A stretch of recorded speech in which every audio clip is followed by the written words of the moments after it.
মাতা পার্বতী একদিন একটি ফুল হয়ে মহাদেবের চরণে এসে কেন পড়ে গেলেন, চলুন এই কাহিনীতে জানা যাক। একবার মাতা পার্বতী এবং মহাদেব দুজনেই একটি নদীতে স্নান করছিলেন। স্নান করে তারা বাইরে এলেন, তখনই মাতা পার্বতীর কানে শঙ্খধ্বনির আওয়াজ শোনা গেল।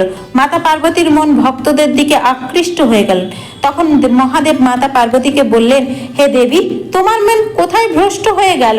মাতা পার্বতী বললেন, স্বামী, মনে হচ্ছে আমার ভক্তরা আমাকে খুব ভালোবাসা দিয়ে ডাকছে। আজ কলস স্থাপনার দিন, আমাকে পৃথিবীতে যেতেই হবে। এরপর মাতা পার্বতী পৃথিবীর দিকে পা বাড়ালে মহাদেব বললে, হে দেবী, সাবধানে যেও। মাতা পার্বতী ভক্তদের ডাক শুনতে শুনতে দ্রুত এগিয়ে যেতে লাগলেন।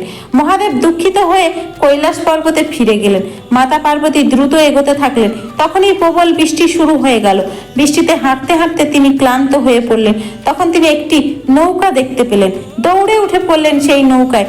নৌকা দ্রুত চলতে লাগলো এবং মাতা পার্বতী নৌকা থেকে নেমে পৃথিবীর দিকে এগোলেন। এরপর বৃষ্টি আরো তীব্র হয়ে উঠল। মাতা পার্বতী একটি মন্দিরে গিয়ে স্থির হলেন, কিন্তু বৃষ্টির কারণে ভক্তরা ভয় পেতে লাগলো আর তারা তার কাছে আসতে কুণ্ঠা বোধ করলো। এটি দেখে মাতা পার্বতী খুব দুঃখ পেলেন এবং কাঁদতে লাগলেন। তারপর তার কৈলাসে ফিরে যাওয়ার সময় হয়ে গেল। ফিরতে ফিরতে তিনি ভাবতে লাগলেন, আমি এমন কি ভুল করলাম যার জন্য ভক্তরা আমাকে খারাপ বলতে লাগলো এবং আমার কাছে আসতে ভয় পেল। তখন মা গঙ্গা প্রকট হয়ে বললেন, হে দেবী, যখন আপনি ভক্তদের কাছে যাচ্ছিলেন তখন আপনি মহাদেবের চরণে স্পর্শ করতে ভুলে গিয়েছিলেন। সেই কারণেই তিন লোকে অশ্রুর বৃষ্টি হয়েছিল। মাতা পার্বতী কাঁদতে কাঁদতে একটি ফুলের গাছে লুকিয়ে বসলেন এবং একটি ফুল হয়ে ফুটে উঠলেন। ঠিক তখনই মহাদেব দুঃখিত হয়ে সেখান দিয়ে যাচ্ছিলেন। মাতা পার্বতী ফুল হয়ে কাঁদতে কাঁদতে মহাদেবের চরণে পড়ে গেলেন। মহাদেব সেই ফুলটি তুলে বললেন, তুমি তো আমার পার্বতী। মাতা পার্বতী নিজের আসল রূপে ফিরে এসে বললেন, হে স্বামী, আমাকে ক্ষমা করুন।